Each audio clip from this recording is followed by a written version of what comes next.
All right, so that was a good introduction for a good reminder of how much stronger God's plan is than our own.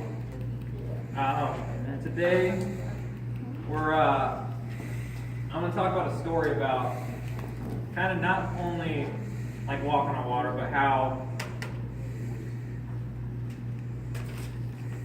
like seeing it put into action. David, before he was the king, King David, you know, slinging the slingshot. So before he was king, he kind of he's been running for a while from Saul at this point. We're going to be reading 1 Samuel 24, or I'll be explaining that. And basically, he's been running from Saul for a while, who is the current king at the time. And he's already been anointed actually as the next king, as the heir of the throne. So Saul didn't really like that, so he's been pursuing him for a while. David has been dodging him. He has 600 men following him at the time. And he's been dodging Saul at every turn. At this particular time, Saul he stopped chasing him for a little bit just to like hold off the Philistines at the time. So there was a distraction. So David actually had more time. So now this is when Saul comes back. And basically the story begins. Saul, he just finished chasing out the Philistines, and he's coming back after David. He's trying to kill him. And he takes a break. It's had a long day.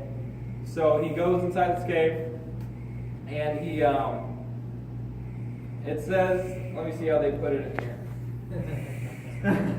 He went in to relieve himself. So he's using the bathroom. He had to go pee and everything, so he's going to the bathroom completely. Yeah. He's completely just vulnerable at this point. He's just using the bathroom. It happened to be, just so happened to be the same exact cave that David and his men are hiding out. So let's think about David right now. So David has been running for months. He's been running for a while from this man right here, running for his life. We can think about that right there. He's also a leader of 600 people, and David is a good man. He's a good leader. So he has their best interests at heart too. Not only is he chasing David, but his men are also trying to give their lives for him. They're willing to give their lives for David. So that's 601 lives that he could save right now. Let's think about how he could do it for selfish reasons. He was already anointed the next king. And for all the trouble would be gone with one swipe of the blade, because he sees this man that has been pursuing him for a while now. He sees him completely vulnerable, facing the other way, has no idea what David can do with him at the time. So David's men are probably they told him, this is what the Lord meant when he said he will hand over your enemies to you. It's like, this is the time right now. So let's think about the theme, walking on the water. Peter had to get out of that boat, basically, to walk on the water and focus on Jesus as he was doing it. He had to take a stand, take a chance for do something crazy that no one else would do at the time. Do something completely out of his comfort zone, 150% out of your comfort zone. When you're walking on water, not swimming, walking on water, that's completely out of any of our comfort zone. And I can't even see myself doing that ever.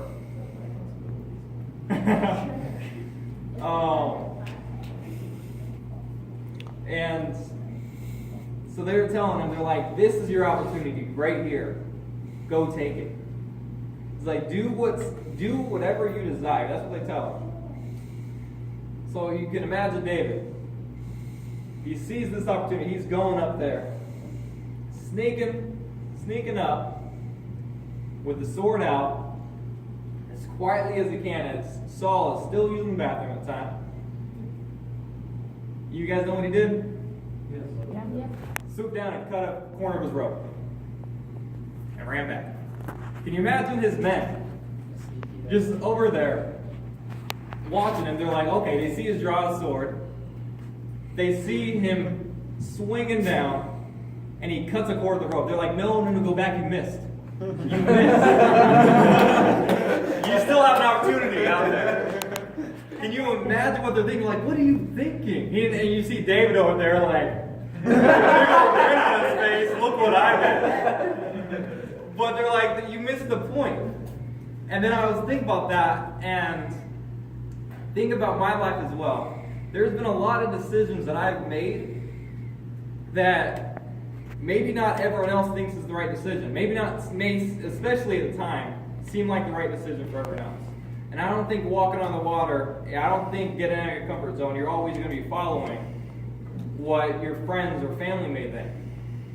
So if the only reason that you're not making a decision is because of someone might not like the choice, if that is the only reason, if every other reason is it says go for it, maybe that's your walking on the water moment. I know I've had a couple of them. And this is David's right here.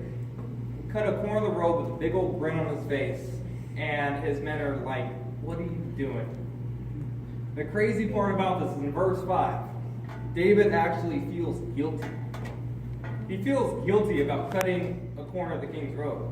He's been serving this man since he was a boy, since after he killed Goliath. He's been serving this man. And this is actually what it says. I can't explain it like he says it. He says, he's talking to his men. He said, I swear before the Lord, I would never do such a thing to my Lord. Lowercase L. He's talking about Saul. The Lord's anointed. I will never lift my hand against him, since he is the Lord's anointed.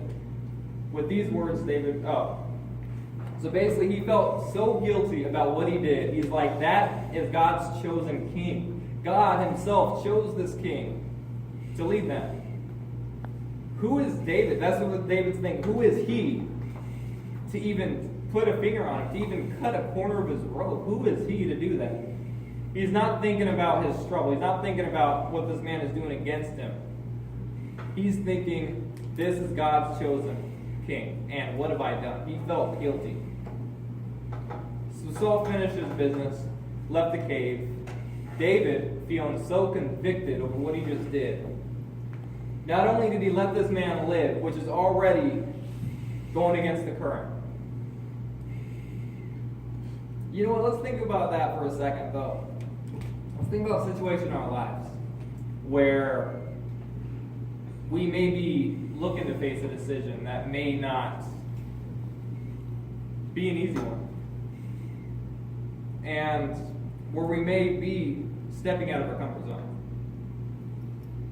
Like David in this time. How would you feel when everyone's telling you to do, let's say, A, but you know in your heart you need to do B?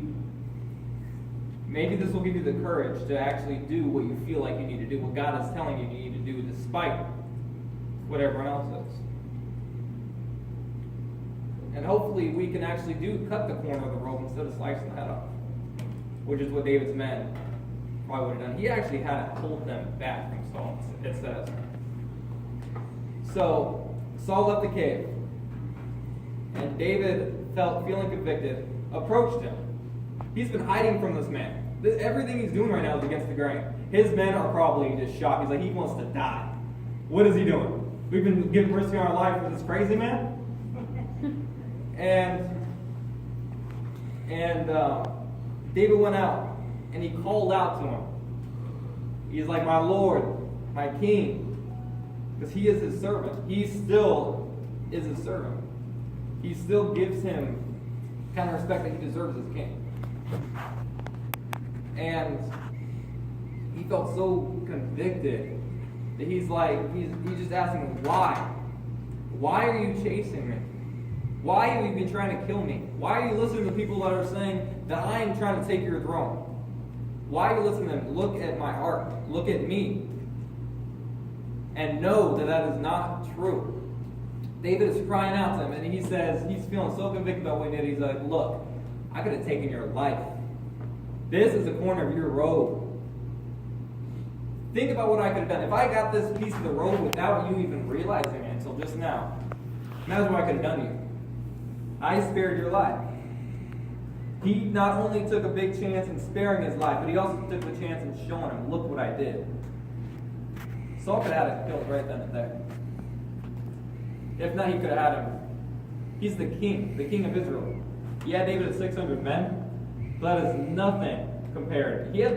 Saul brought 3,000 of Israel's finest men. He chose 3,000 of them. You're not going to choose the ones that you don't think can flip that. You're not going to choose the scary. You're not going to choose me. You would not choose me. You would choose someone much bulkier. You'd go after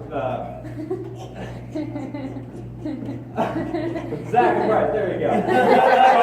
You would choose. Well, you would look at me and be like, okay, let's go. Let's go somewhere else. I would probably want David's men, like the scrawny ones, the ones that just got left out. But so you can see the kind of army and the kind of power Saul had over David at this time, and yet David still spoke up. He is doing something completely against the grain every single chance he gets. And can you imagine facing your biggest obstacle in your life right now, your biggest challenge, with the same kind of heart that David has right now? Do you think that would change things? Do you think that it won't be easy? Nothing about walking in the light in a dark world, nothing about shining brightly is going to be easy, ever. And this was not easy for David, and he did it. But maybe Saul's response will give you guys more courage to make that stand. Take that stand. Take that step that you know in your heart that you need to take.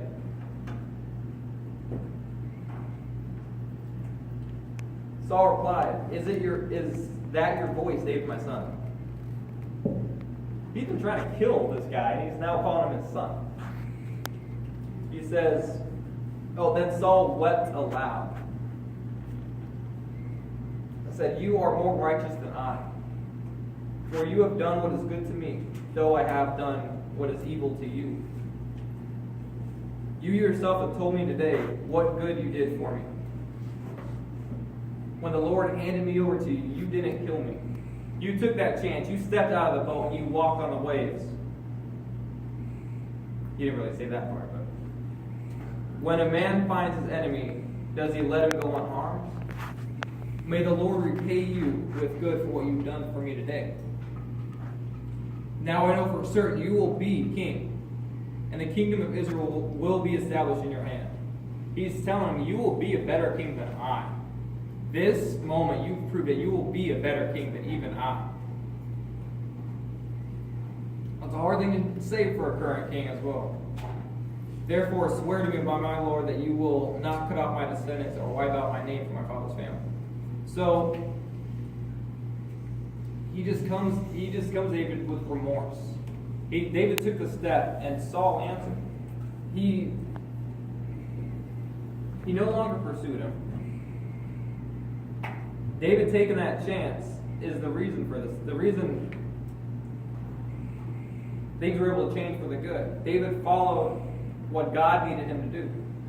God didn't need him to kill him. God didn't need him to hide from him any longer. God needed him to take that chance, and he did it multiple times. So maybe we can think about that for ourselves as well in our own situations. Just take that chance, walk on the waves, and be the light in the dark world. I'm taking time to just welcome back the praise team.